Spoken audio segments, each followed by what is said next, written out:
Beneath the surface of the moon lies a scar, a wound that never healed. The Hellmouth, carved by hive hands, fed by centuries of death and echoing with the whispers of gods. When the Guardians came, they found tunnels older than memory, paths that led deeper into madness itself. And at the heart of those tunnels, a new secret festered, a pit carved not for worship, but for rebellion.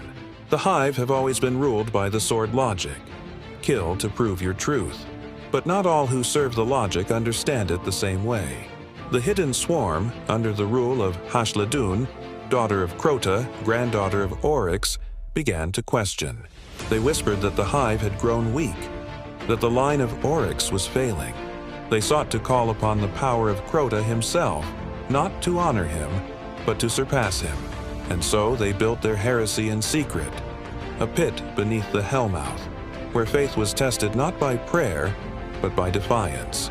The Guardians entered the pit not as conquerors, but as intruders in a ritual they could not comprehend. The air was thick with rot and chanting, bone towers soaked in blood, symbols of hive runes, each one a sentence of devotion or death.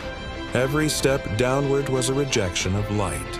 Every enemy, a believer dying to prove their truth.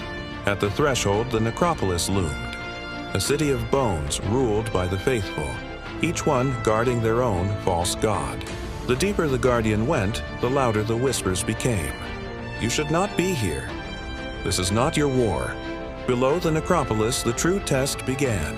The chamber of suffering, a place where pain was worshipped, where light was stripped and only agony could grant passage. The Hive believed that through torment, one could see the truth of the sword logic, that survival itself was prayer. The Guardians endured, fought through wave after wave of faithful zealots until the chamber fell silent. The whispers hushed, the blood cooled, the way opened. At the bottom of the pit waited something older than blasphemy, the Hive's shadow, the echo of Crota's throne. Here, the heretics sought to rebirth their prince, not as Crota, son of Oryx, but as something greater.